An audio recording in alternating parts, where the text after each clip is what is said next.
پرکھ لیتا ہے. تمہارا خدا باطن کی ساری باتوں کو جانتا ہے، اس لیے کہ تو نے انٹرنل کو، اندر کو بنایا ہے، اس لیے کوئی چیز تو اس سے پوشیدہ نہیں ہے. یہاں تک وہ بیان کرتا ہے، اے خداوند جب اپنی ماں کے پیٹ میں تھا تب بھی تو مجھے جانتا تھا، تو نے میرے قالب کو دیکھا بلکہ بنایا. وہ یہ کہتا ہے کہ میری زندگی کے جتنے ایام تھے اے خدا، اس سے پہلے کہ وہ وجود میں آتے، اے خدایا قدوس تو انہیں جانتا تھا، کیونکہ تو ہی نے انہیں مقرر کیا ہے. مقدس داؤد اس بات کا بیان کرتے ہیں، یقین رکھتے ہیں، بھروسہ رکھتے ہیں، اور ان کا یہ یقین محکم کامل یقین ہے کہ خدا کی ذات مدبر جو ہے وہ ہر جگہ پر موجود ہے. میں ایک سمپل سی بات یہ کرتا ہوں، خدا کے کلام میں مقدس میں ہم اس بات کا یقین رکھتے ہیں، جتنے دنیا کے بین الاقوامی الہامی مذہب ہیں وہ یہ جانتے ہیں کہ خدا کی ذات مقدس نے اپنے کلام سے کائنات کی ہر چیز کو تخلیق کیا. اس نے کہا اور ہو گیا. اس کا مطلب ہے خدا کے کہنے کا وجود ہے. تو اگر اس کے کہنے سے کائنات تخلیق ہوئی ہے، قائم ہے، چل رہی ہے، تو اس کا کہنا جب ہر جگہ پر موجود ہے تو اس کا مطلب ہے ہمارا خدا خالق کل، کائنات کا بنانے والا، پروردگار عالم، مخلوقات کا خالق اور مالک، رازق ہر جگہ پر موجود ہے. لیکن دیکھنے والی آنکھ ہونی چاہیے. کہیں وہ غفلت کے پردوں کے نیچے اپنی گمراہی، اپنی انا، اپنی ایگو میں دفن ہو کر گمراہ تو نہیں ہے. اس کی آنکھوں پہ اس کی انا کا اندھیرا تو نہیں چھا گیا. اگر یقیناً اس کو اتار کر خودی کی اینک کو، تجسم کی اینک کو اتار کر دیکھیں گے تو یقیناً خدا کی ذات آپ کو ہر جگہ پر نظر آئے گی. ہیلیلویا. جیسے مقدس داؤد یہ کہتے ہیں کہ خداوند تیرے خیال کیسے بیش بہا ہیں، ان کا مجموعہ کیسا بڑا ہے، وہ ریت کے ذریعے اور آسمان کے ستاروں سے زیادہ ہے. اس لیے ہو بھی جا سکتے ہیں. اس کی وجہ یہ ہے کہ ریت کے ذروں، آسمان کے ستاروں کا، مخلوقات کا بنانے والا تو خدا ہے. جب وہ خدا ہے تو اس کا مطلب ہے کہ وہ کائنات کی ہر چیز سے زیادہ ہے، کثرت میں ہے. خدا کا شکر کرتے ہیں. مقدس یرمیہ اس کا اپنے یرمیہ کی کتاب اس کے 23ویں باب کی 23ویں آیت میں لکھا کہ خداوند یہ فرماتے ہیں کہ کیا میں دور کا خدا ہوں یا نزدیک کا خدا ہوں؟ خداوند ہر جگہ پر موجود ہے جہاں اس کے لوگ اسے پکارتے ہیں. خدا کا کلام یہ کہتا ہے کہ خدا مقدسوں کی جماعت میں بھی موجود ہے. بلکہ خدا تو ہم سب میں چلتا پھرتا، وہ اپنے ذروں میں، کیونکہ اس کے وہ ستاروں میں، اپنی مخلوقات میں، اپنی کائنات کی بنائی ہوئی چیز میں شامل ہے، حاضر و ناظر ہے.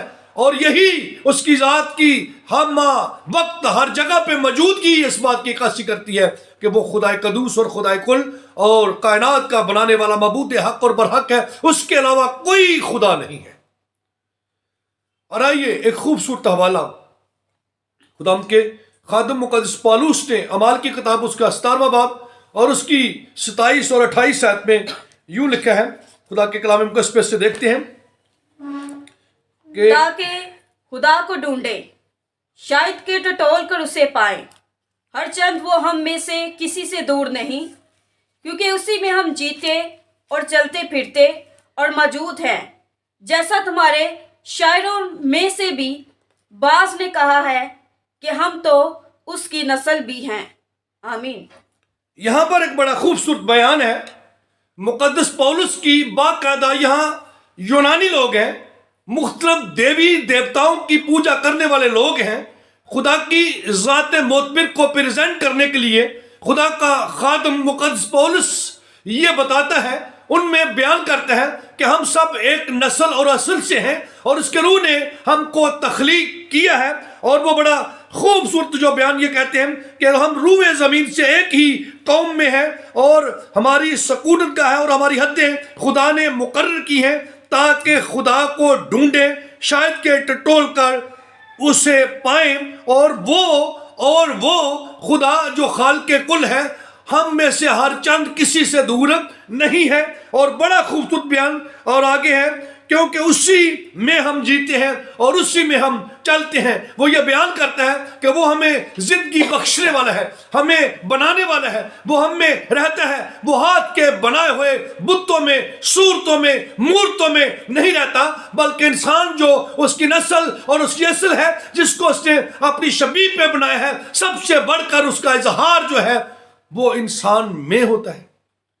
سو اس لیے خدا کا خادم مقدس داؤد کہتا ہے کہ خدا ہر جگہ پر موجود ہے. مقدس یرمیہ اس بات کی تصدیق و تعریف کرتے ہیں کہ مسیحی خداوند کی ذات معتبر میں ہم خدا کو دیکھتے ہیں اور اسی میں وہ ہو کر، یعنی کہ ہم جیسے دیکھتے ہیں انبیاء اصغر انبیاء اکبر میں مسیح کا روح، تو مسیح کی روح میں وہ یہ کہتا ہے کہ خدا دور اور نزدیک کا خدا ہے، وہ چھوٹے اور بڑوں کا خدا ہے.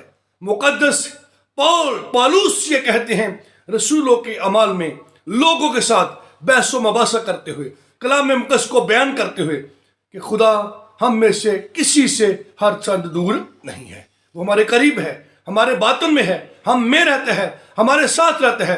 کاش کہ ہم اسے ٹٹول کر دیکھیں. خدا میرے عزیزو ہر جگہ پر موجود ہے. کسی شخص نے کہا کہ کیا کوئی یہ بتا سکتا ہے کہ خدا کوئی ایسی جگہ جہاں خدا نہ ہو؟ تو وہ بے شک سادہ شخص تھا جس سے پوچھا گیا. اس نے کہا کہ نہیں، خدا تو ہر جگہ پر موجود ہے. تو اس نے کہا کہ پھر آپ وہاں جا کر وہ کام کریں جو خدا کی مرضی کے خلاف ہے، جہاں خدا موجود نہیں ہے. تو اس نے کہا کہ نہیں، خدا تو ہر جگہ پر موجود ہے. تو اسے سکھانے والے نے یہ سبق سکھایا کہ پھر آپ ہر جگہ پر وہی کام کریں جو خدا کی مرضی کے مطابق ہے. میرے عزیزو، خدا کی لمبائی اور خدا کی چڑھائی، خدا کی گہرائی اور خدا کی اونچائی کو کوئی نہیں جانتا. وہ وہی جانتا ہے جو از خود، جس نے کائنات کو خلق کیا، وہ کسی سے خلق نہیں کیا گیا، وہ خود خالق ہے. اس لیے اپنے بارے میں بہتر وہی جانتا ہے. لیکن ہم یہ ضرور جانتے ہیں کہ خدا ہر جگہ پر موجود ہے. سو خدا ہمیں اپنی ذات و صفات کو سمجھنے کا فضل کامل عطا کرے، اور اپنی ذات کو دیکھنے کا، پرکھنے کا، بیان کرنے کا فضل اور مسا دے، تاکہ ہم خدا کی ذات کے متعلق بات کرتے رہیں، سناتے رہیں. اور میں آپ کا بھی شکر گزار ہوں جو آپ سنتے ہیں. اور میں ایک بار پھر سے آخر میں یہ بات کہوں گا، اگر آپ کو یہ خدا کا پیغام یقیناً آپ کو اچھا اور چنگا لگا ہے، اور جتنے لوگوں نے سبسکرائب کیا وہ اس کو لائک کریں، ہمارے حوصلے کو بڑھائیں. اور جنہوں نے آج پہلی دفعہ خدا کا کلام ہمارے یوٹیوب چینل پہ سنا ہے، وہ اس کو سبسکرائب بھی کریں، شیئر بھی کریں، اور ہم سب کے لیے دعا بھی کریں کہ ہم اس خوبصورت خدا کے کام کو جو اس کے خیت میں شروع کیا ہے جاری و ساری رکھ سکیں. سو میری طرف سے ایک بار پھر سے آپ سب کو آج کا دن مبارک ہو، آج کا جمعہ مبارک ہو. خدا آپ سب کو بہت بہت اور آپ کی فیملی کو برکت دے. God bless you all. Pakistan زندہ باد. خدا آپ سب کے ساتھ ہو.